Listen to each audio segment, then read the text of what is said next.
we're gonna go over the supplies that you will need to start an IV today. So the first thing that we're gonna look at, you're gonna get an IV start kit. And inside this IV start kit, you should have a tourniquet that you are gonna use to create pressure on your patient's arm or extremity in order to find the vein. You could have an alcohol prep, or you could have a chlorhexidine wipe. And some kits come with a chlorhexidine prep that looks like this, where you would actually squeeze the wings and then it will squeeze your chlorhexidine into your cleaning sponge. The next thing that you would have is going to be your Tegaderm to secure your IV in place. You notice that it's got a clear window so that you can actually see the IV site to know if you have any phlebitis or inflammation or anything going on at the site. You have a 2x2 gauze, and then some kits will come with pre-cut tape already in strips, or they may come with a tape roll that you would actually have to tear off the tape and make it into strips. So that is all in your IV kit. Additionally, you will need to get clear extension tubing. So our clear extension tubing is going to remain sterile on both your male and your female ends. This is very important to make sure that we prime our extension tubing before use. So you would grab your 10 cc flush. Remember that as you are going to open these, you can pull back to release the pressure and then push the fluid forward to get rid of any air so that it doesn't squirt to the ceiling. You will remain sterile on the tip of your flush. Connect the tip to your female end, and then you can prime your tubing by just creating a little bit of pressure. You've got a lock so that you could actually lock your extension as well. The next thing is our different IV needles. So notice that each one of these has a different color. So our yellow one is a 24 gauge. You can see 24 written on the packaging. This is another way that packaging may happen. This one is a 22 gauge, and it is a blue one. Our 20 gauge is pink. Our 18 gauge is going to be green. I'm going to open the 22. This is what you should have in your kit. So when you open it, as you notice, there is also a bevel on your needle. So that's that small opening. You're going to remove that. This will be the part that you are going to hold. You have a catheter that is going to be what is inserted into your patient. This is what stays in your patient, not the needle. So let me put those back together really quick. So you would be inserting it with bevel up, just like we do on some of our other injections. We'll go through that process in a different video. If you are getting ready to draw blood immediately following a IV insertion, you can remove this bottom part of the IV and attach what's called a vacutainer. So this creates suction, and it is a vacuum when it is connected to your tubing for your blood. So you just simply pop the tubing on. The needle has to remain in the patient while this process is going on, and then you would connect any others. If that was the case, you were drawing your blood prior to connecting your IV tubing, okay? So that is one way that you can draw blood. Another way, if you do not need to have an IV access, or it's a short-term IV, it's not going to be left in long-term, you could use what's called a butterfly needle. So notice that it has two wings that you are going to hold. So with a butterfly access,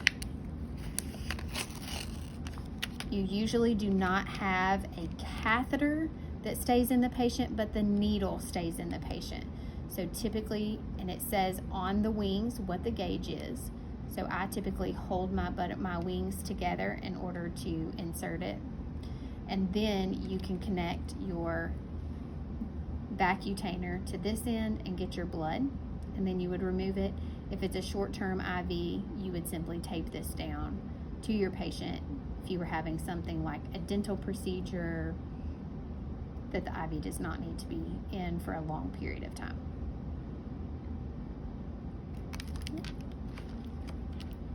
Okay, that is our venipuncture.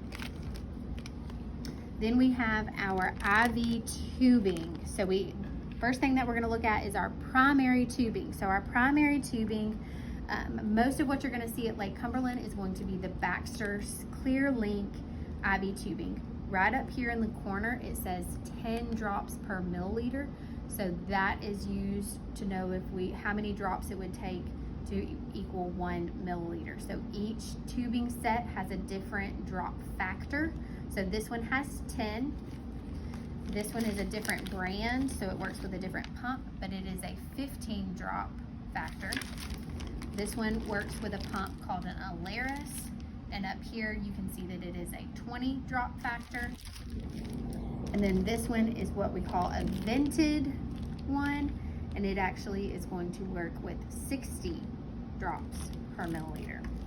The last package that we have is one that has a regulator on it. So if you are not able to put this on a pump and you need to regulate the flow, it could be called a dial-a-flow or an IV regulator.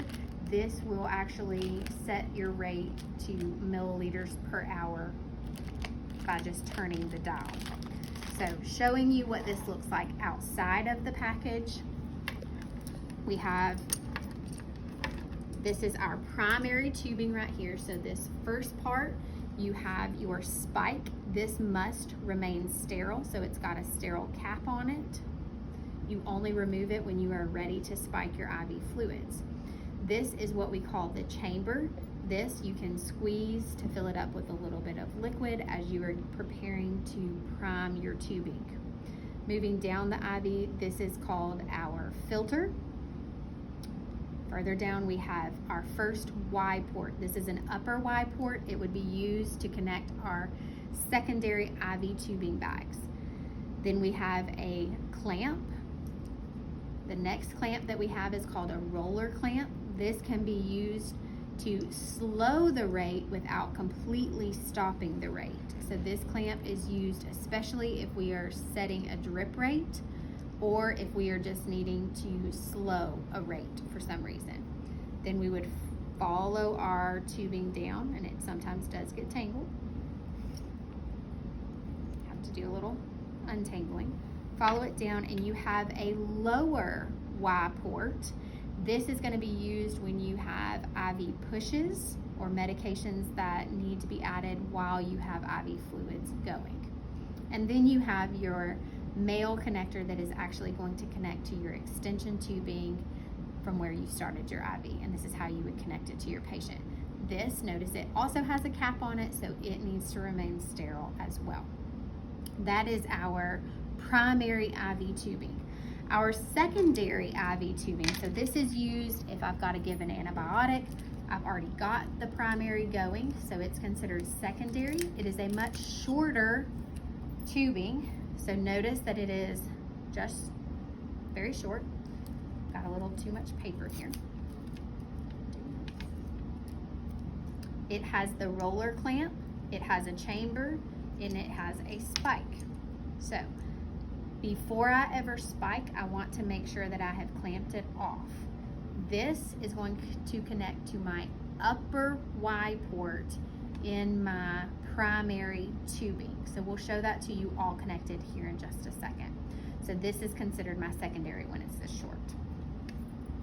Next, we want to move on to our IV fluids. So our IV fluids that we have, this is a 1,000 milliliter bag. You could have normal saline, you could have half normal saline, lactated ringers, different types of IV fluids could come in this 1,000 milliliter bag. Then you have a 500 milliliter bag. Again, you could have just about any of the IV fluids could come in a 500 milliliter bag.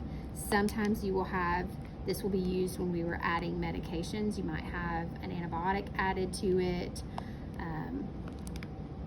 or another type of fluid. Then you've got 250. Again, this is going to be used a lot of times with our piggybacks and our medications, so whether it's antibiotics, cardiac drugs, anything like that would be in a 250. And then a common piggyback is going to be our 50 milliliters. So that goes through all of our IV fluids and the supplies that we will be using to start an IV, and then we will show you how to start one, and then we'll have another video on the pump itself.